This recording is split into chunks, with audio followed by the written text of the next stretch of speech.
आज निकै रमाइलो भयो। प्रियालाई पनि शुभकामना दियौ, गीत गायो र मिठा मिठा खानेकुराहरू पनि खायौ। हो, निकै रमाइलो भयो, तर मलाई त्यसरी मेणबत्ती निभाएको अलि मन परेन। हाम्रो संस्कृतिमा त शुभ कार्य गर्दा दियो बाती बालिन्छ। तिमीहरूलाई यो काम उल्टो जस्तो लागेन? त्यसो त केक काट्ने चलन पनि त हाम्रो होइन नि। हाम्रो चलनमा त सेल पकाइन्छ, सिङ्गो वस्तुलाई शुभ मानिन्छ। विवाह आदिमा पनि सिङ्गो सुपारी बाँडिन्छ। केक काटेर खुवाउने चलन त पश्चिमी देशबाट सुरु भएको। त्यसो भए हाम्रो चलन चाहिँ के हो नि? मैले त अहिलेसम्म आफ्नो जन्म उत्सव मनाएकै छैन।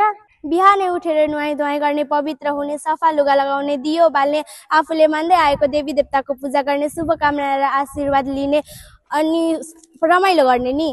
मेरो जन्म उत्सवका दिन म बिहानै नुहाएँ, त्यसपछि नजिकैको मन्दिर गएर पूजा गरेँ, घरमा आएर सगुन खाएँ।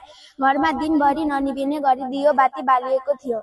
अनि सगुनमा चाहिँ के हुन्छ नि? सगुनमा दही र सिङ्गो फलफुलहरू हुन्छन्। हरेक मान्छेको आफ्नै धर्म परम्परा अनुसार आफ्नै चलन हुन्छ। कसैले अष्टजीवहरूको पूजा गर्छन्, कसैले घरमा सगुन खान्छन्, कोही मन्दिर गएर पूजा गर्छन्, कसैले वृक्षारोपण गर्छन्, कसैले उपहार साटासाट गरेर जन्म उत्सव मनाउँछन्। प्रियाले चाहिँ अरूकै देखासेखी गरिन्।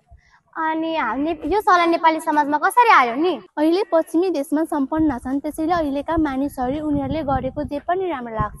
हामीले सबै कुरा नबुझी उनीहरूको नकल गर्दैछौँ, त्यसैले हाम्रो देशमा यो चलन पस्यो होला नि। आफ्नो केही नहुँदा पो अर्काको कुरा लिएर काम चलाउनु पर्छ। हामी त संस्कृतिमा धनी छौँ, हाम्रो संस्कृतिमा जे पनि छ त्यसको वास्ता नगरेर अर्काको देखासेखी गर्नु राम्रो होइन नि।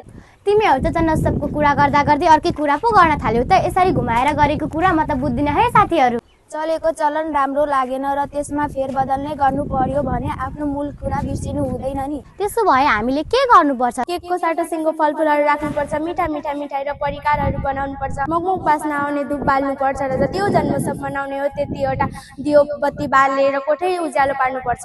बत्ती सके ननिभ्ने गरी बाल्नुपर्छ। त्यस्तो नभए पनि रमाइलो कार्यक्रम गरुन्जेल बाल्नुपर्छ। त्यसो गरे मात्र नयाँ चलन पनि हुन्छ, हाम्रो संस्कृतिको विपरीत पनि हुँदैन। अनि दियो बाती किन बालिएको होला नि? कसरी बत्ती बाल्दा अँध्यारो हटेर उज्यालो हुन्छ, त्यसरी नै जीवनको अज्ञानमा अन्धकार हटोस् र जीवनमा खुसी आओस् भन्ने कामना गरेर बालेकी नि। कुरा पनि तिमीले उठायो, त्यसको टुङ्गो पनि तिमीले नै लगायो। जो जसलाई अरूको चलन लिनु छ तिमीले भने जसरी नै लिऊ।